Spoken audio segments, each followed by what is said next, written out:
guys, welcome back to Sin and Tonic. Today's story is that of Spreckles Mansion. 2 mysterious deaths within days of each other. What happened? Who did it? Who did it? Let's start with Rebecca Sahau and Jonah Shaknai. They're a couple. Jonah is rich as. Now this Spreckles Mansion that I will show you a picture of, yeah, this is his holiday home.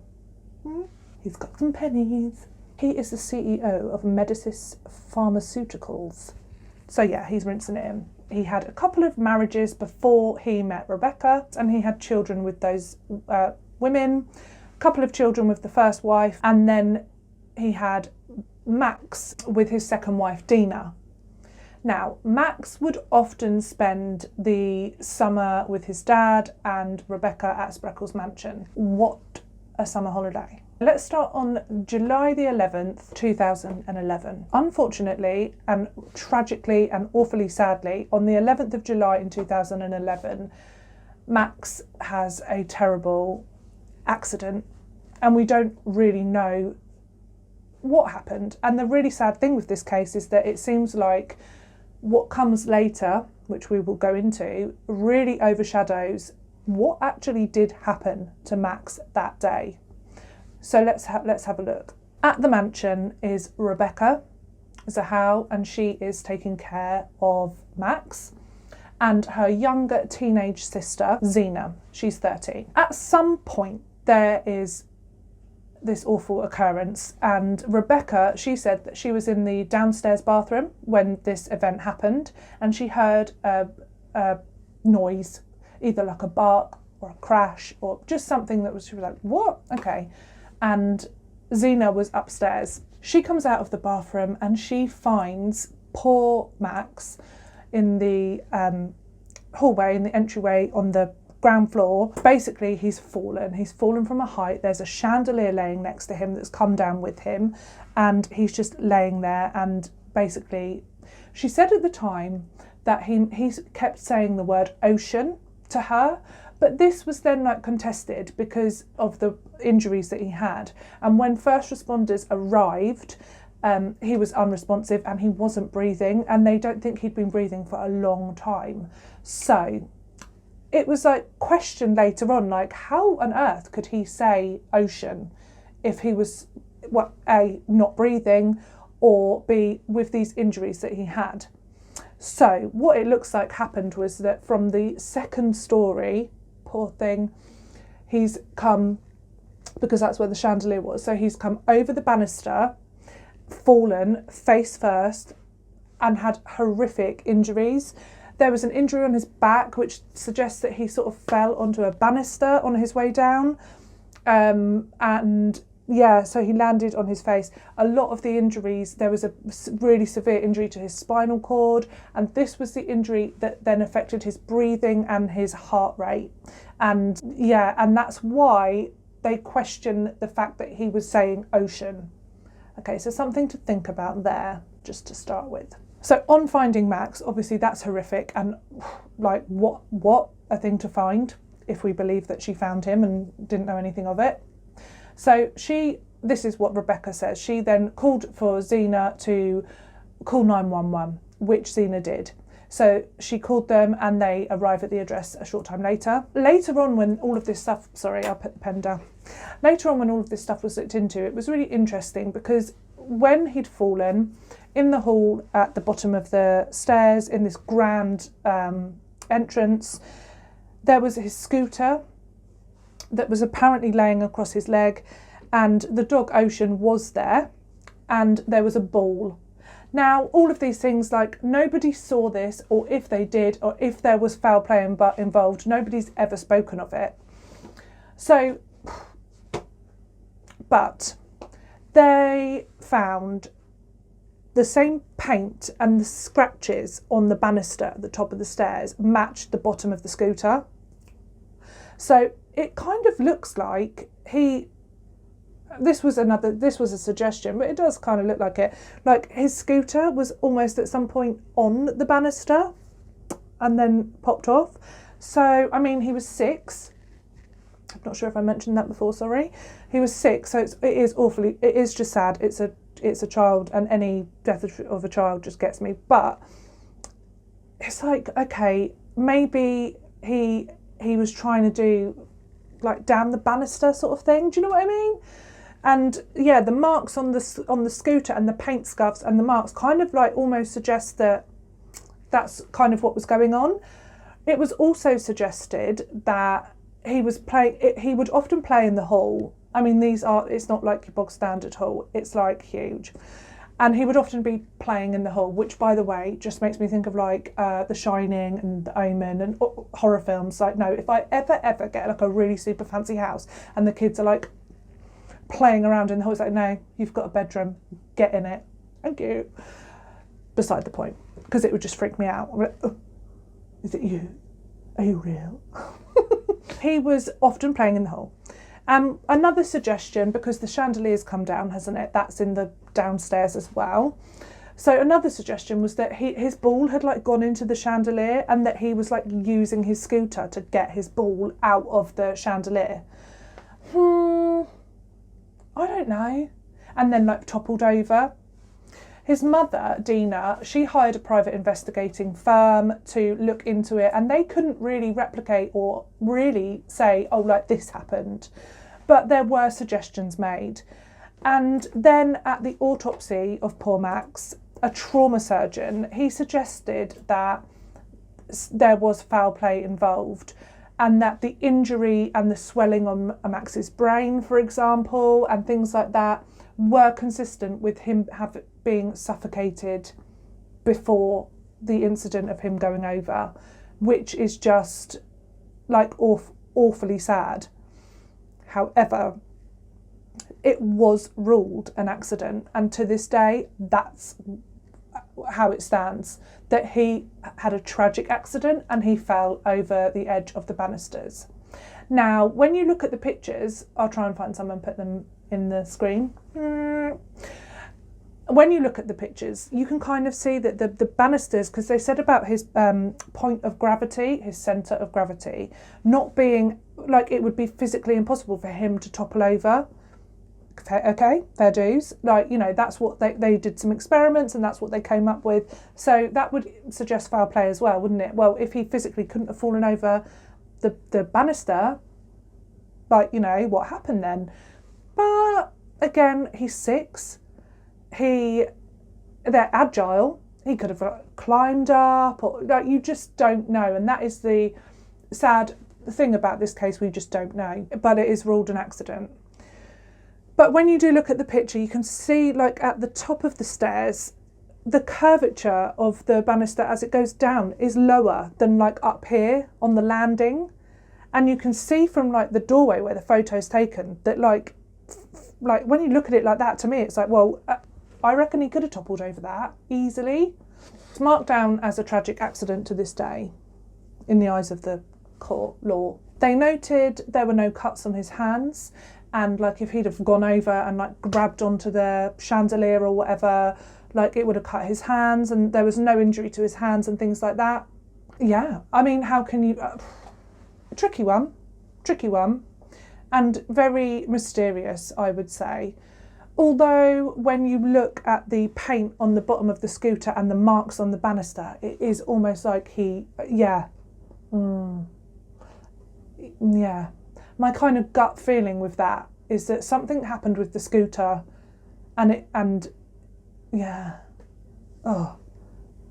so sad though, so sad. Now, obviously, let's say there's no foul play involved. Poor Rebecca and Zena are now dealing with this really tragic incident. Max was then taken to a local children's hospital, and the fight for his life would begin. And his mother and his father, so Jonah and Dina, they were at his bedside, and that's where they stayed pretty much for the entire time.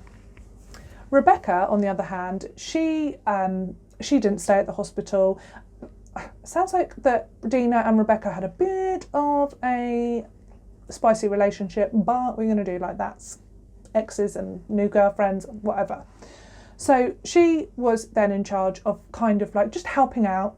So she was then at the mansion by herself. She took the dog Ocean to the kennels, and she did things like she picked up Dina's twin sister Nina from the airport the following day, lovely jubbly, and Nina said that Rebecca was odd. Like, she was trying to ask Rebecca what had happened, what went down, like, you know, where did he fall from, what happened.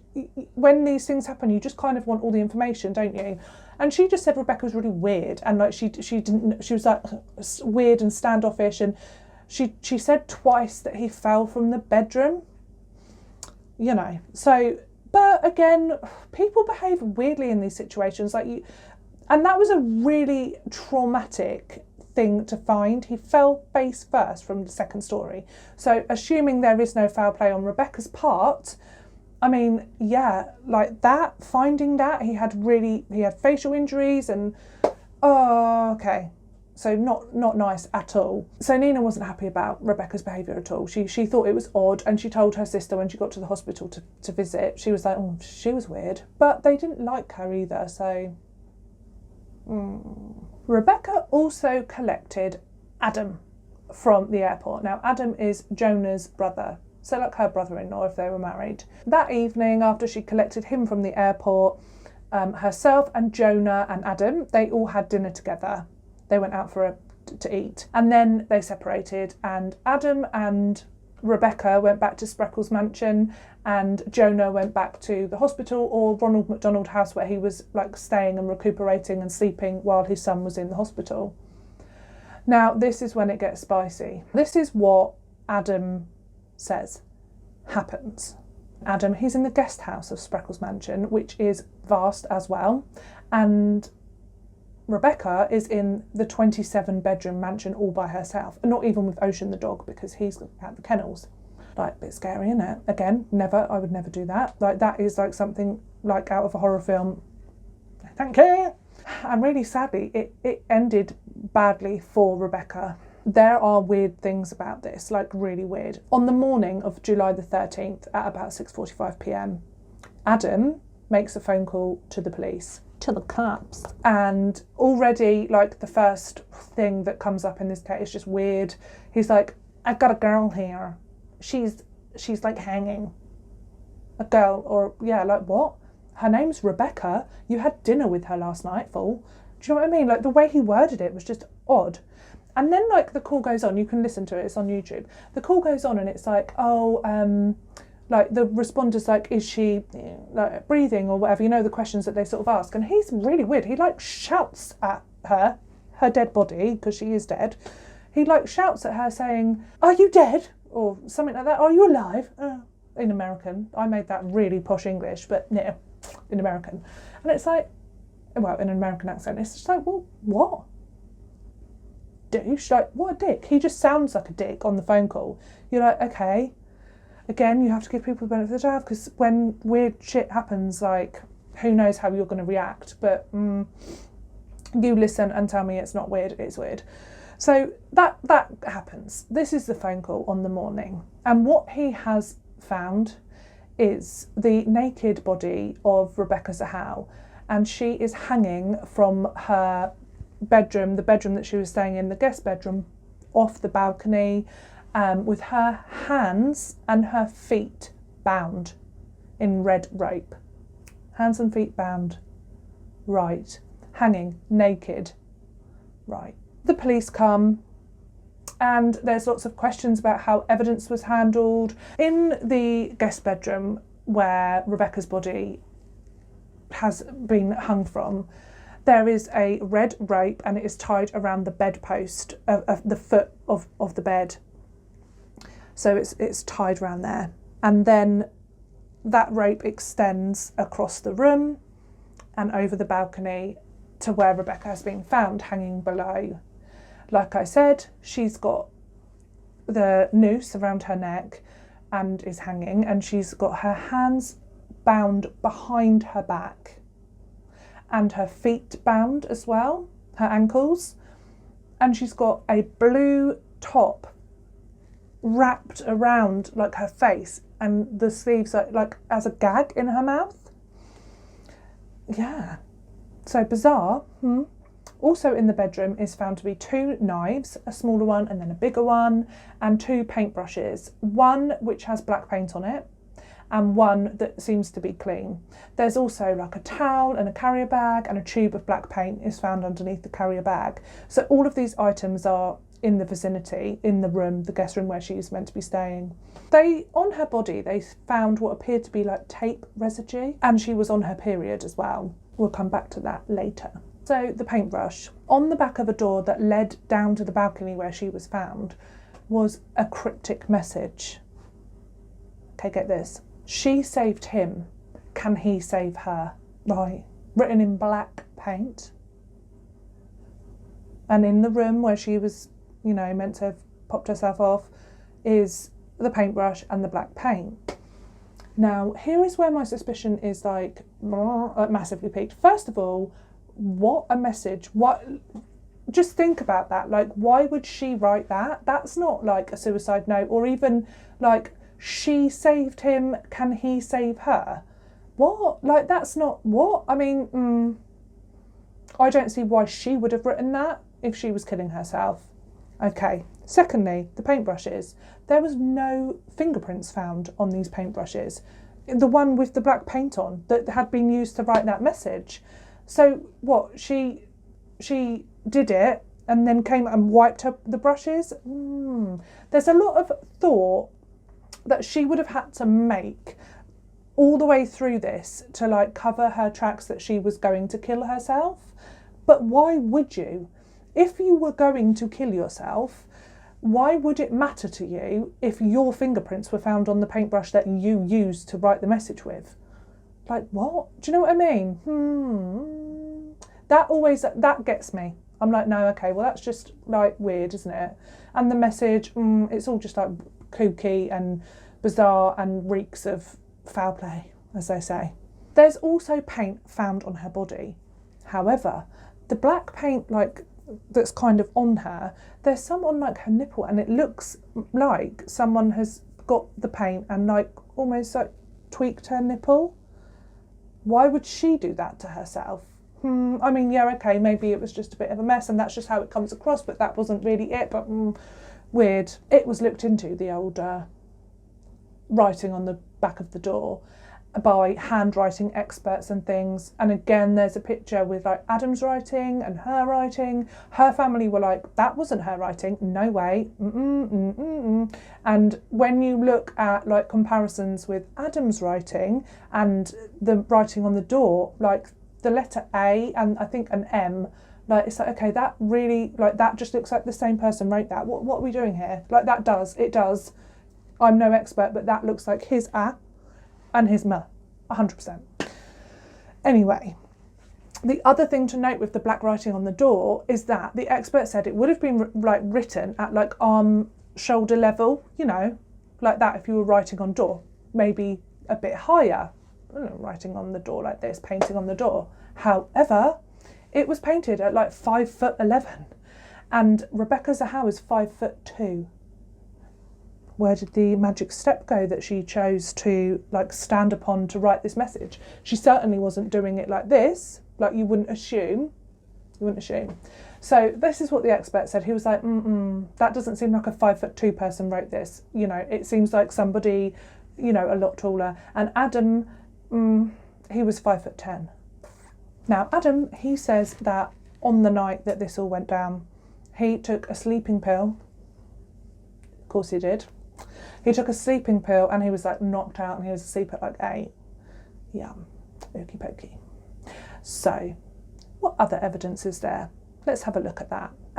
At another point in the house, there is a towel found and some drops of blood and Rebecca's phone. Somebody pieced together what they think might have happened, because in the autopsy, it revealed that Rebecca Zahau had 4 wounds, impacts on her head.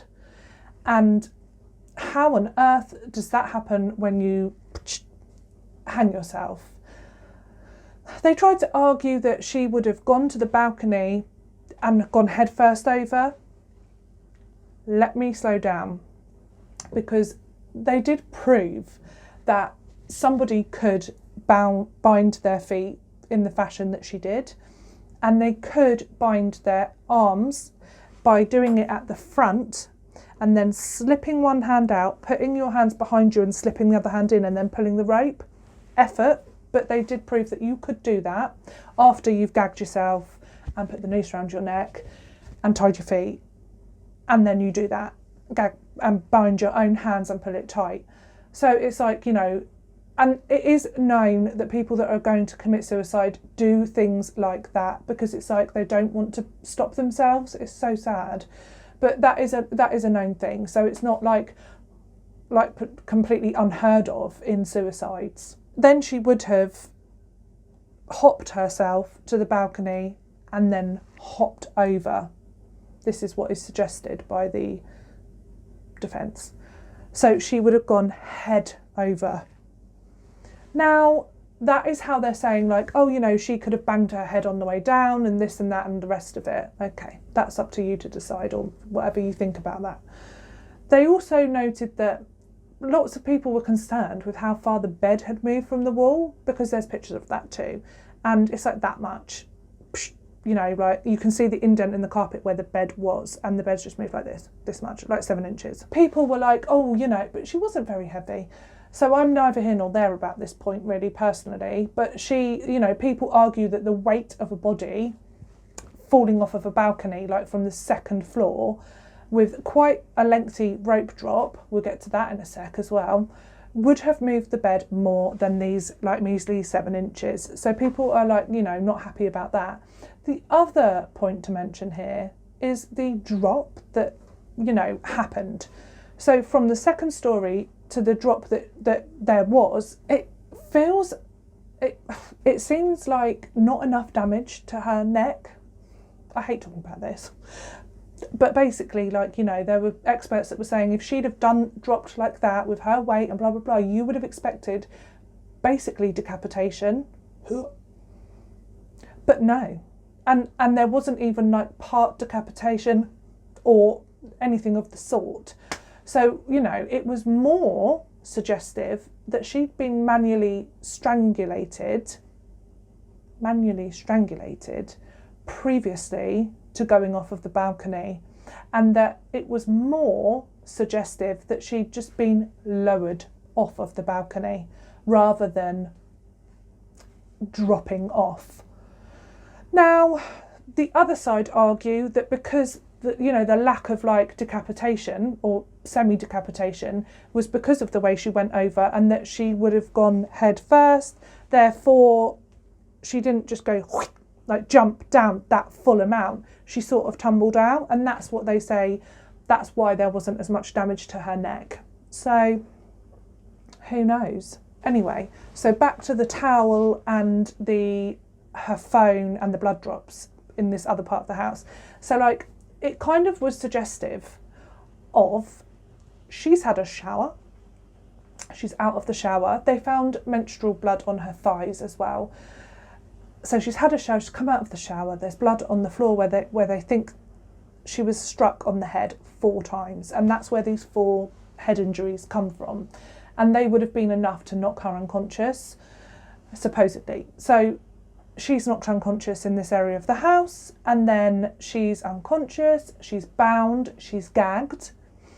And let's talk about the knife handle, if we dare. So one of the knives, they find her blood. They find her blood on this knife, but not where you would expect to find blood on the knife, no. On the handle, like saturated, suggestive of sexual abuse. So yeah, the theory that this expert came up with was that she'd been knocked out downstairs, the towel's gone now, so she's naked, the phone's left there, she's gone upstairs, she's been taken upstairs to the guest room where she is bound, gagged, sexually assaulted, and then lowered down off of the balcony after being manually strangulated. Horrible. And then whoever has done such a thing writes this cryptic message, makes sure that everything's wiped clean, There is no DNA other than hers found anywhere. Like, not even Adam's, although he said that he'd cut her down and been giving her CPR. But there was no DNA. His DNA was not on her, and there was none found anywhere of anybody else's.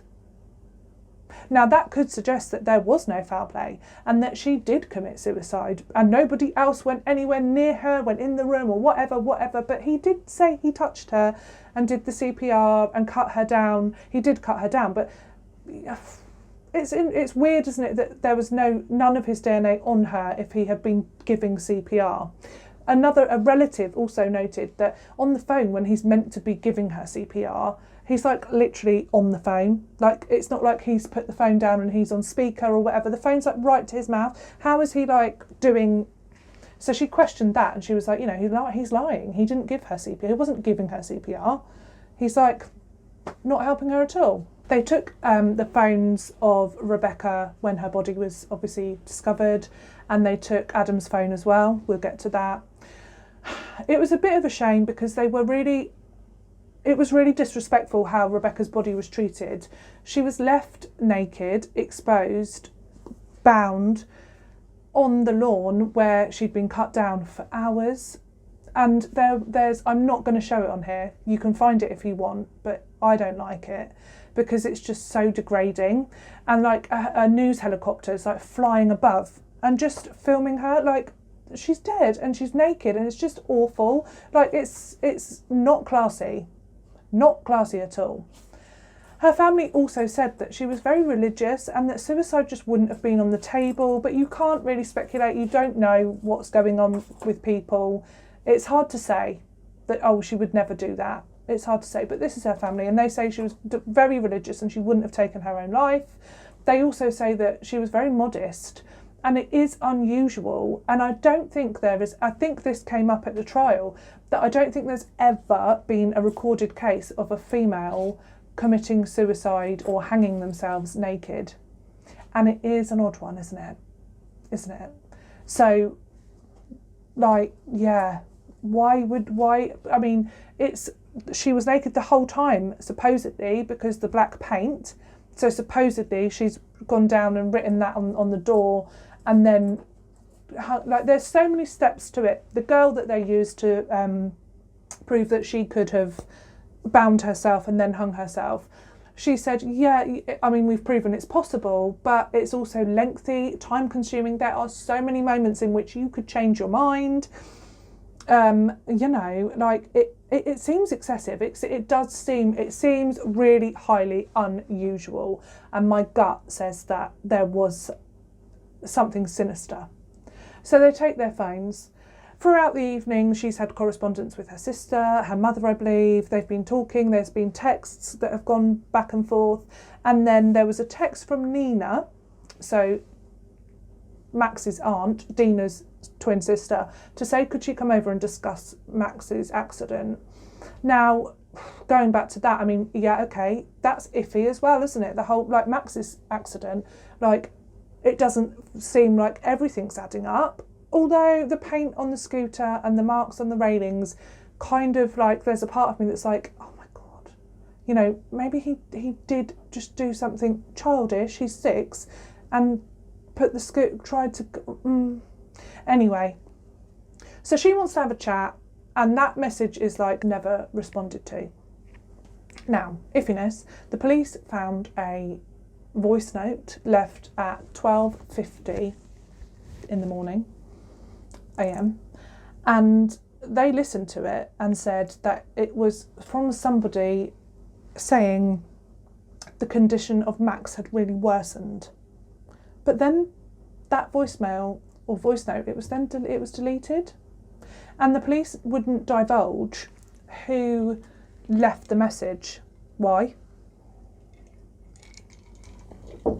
Weird. And then later on, it was like supposedly it was Jonah, but the message was deleted, and it's like, so now like investigators and nobody, her family, no one's ever heard that message. I mean, what? Was that just an absolute stupid rookie mistake and someone like, press free by accident? Like, what? That's annoying, isn't it? Although it may not have been crucial, but then they were very weird about it. Like, who left the message? Oh, I'm not going to tell you. Like, what? God's sake. I hate things like that in investigations. I hate it. Anyway, so we will never know. And then you could argue, I mean, if the condition of Max has really deteriorated and it's looking really bad, and she had something to do with this, well, that is kind of like a motive swinging right towards suicide, isn't it? Like, you know, she's had this awful voice note or whatever, and now she's like, oh, or equally, again, swinging towards suicide, but, you know, even if there was no foul play involved in Max's accident, the thought that anyone may think that you had something to do with it, or that just the sheer, like, can't believe it, like, this has been such a tragic couple of days and now he's going to die, you know, it's a very horrible situation. You know, that does swing towards a suicidal act, but it doesn't swing towards this elaborate suicide that she is meant to have committed. Like, it's just like, you've never heard anything like it, have you? And if you're going to kill yourself and you did have something to do with it, why not say I'm sorry? And if you were going to kill yourself and you didn't have something to do with it, why not say I didn't have anything to do with it, but I can't live with anyone thinking that I have? And why wouldn't you write that? Just saying. What I'm trying to get at is, like, she doesn't strike me as the person that's like trying to play games and set up her whole, like, Miss Marple who did it, like, Cluedo situation. Like, why would you? More things to note that are odd and bizarre. There was a pair of gardening gloves found somewhere in the mansion. Oddly out of place, gardening gloves. When she was sexually assaulted with the butt end of a knife, I was thinking, well, how does that work? Because that was contested, and it was like, you know, her blood could have got there from some other way. It wasn't, like, necessarily from what they said it was. But I did think, like, you'd have to be holding, like, the knife end. But gardening gloves, And in the guest house, a pair of women's underwear. Not tested, neither were the gloves. Joke. Also, on taking Adam's phone, on the night or early morning of Rebecca's death, now this is just totally like, you know, I'm not judging, there is no judgment here. However, it's like, okay. He had accessed pornography, and that pornography was of Asian girls and anime bondage, just saying. Now, Adam just acted like a bit of a cock the whole way through it, to be honest. He was dickish being interviewed. He was all nonchalant, blasé and all like that, like at trials. Knob. Why? Makes you look guilty as sin. And the one factor that, like, was quite a big one was the knots that were used to tie the ropes. And they were, sorry, it helps, they were like nautical knots. And what did Adam do? Oh, a sailor. Of course. Really sadly, on the 16th of July, so like 5 days after his accident, Max passed away. He had just tremendous brain damage. It was just like too much, and he passed away, which is really, really sad. And like I say, everything that came after really overshadowed what happened to Max. And then, I mean, it is odd. So Max's death was classed as an accident, and Rebecca's death was classed as a suicide. And that was that. So these two, like, really mysterious, unanswered questions, these deaths, like, they were put down to accident and suicide, and that was that. But Rebecca's family tirelessly claimed that she did not commit suicide. They disputed the findings of the trial, and they filed a $10 million claim against Adam. They were like, you did it. So then there's a civil trial, so it's not a legal, like, lawful one, what I think, it's like a civil. And that found Adam guilty of of Rebecca's death. And they awarded the family $5 million. And it's like, that doesn't compute with me. And they also got issued $167,000 for like loss of earnings that she was using to support the family. So that as well. However, in February of 2019, Adam Shacknai, he appealed this decision. He was like, no, on like errors and procedural misconducts and things like that, and all these terms. It's so complicated, isn't it? And they all settled out of court, I understand that. And awarded like the family of Rebecca $600,000. Difficult one. It caused a lot of like public interest massively, because I mean there was a lot of questions surrounding this. First of all, on first sight, that woman killing herself in that way, the way like when you look at it, you're like, oh, okay, what? Suicide? Okay, really? Like it just doesn't add up. It feels really like weird. You're like, what? She was like tied up and hung, and yeah, oh, she did it herself. It feels odd, doesn't it? But they did prove that she could have done it and whatever. There's not much like said about Jonah, although I did read that he like stood by his brother and believed that his brother had nothing to do with it. Then there's people that think that Dina had something to do with it. Dina, I think it is.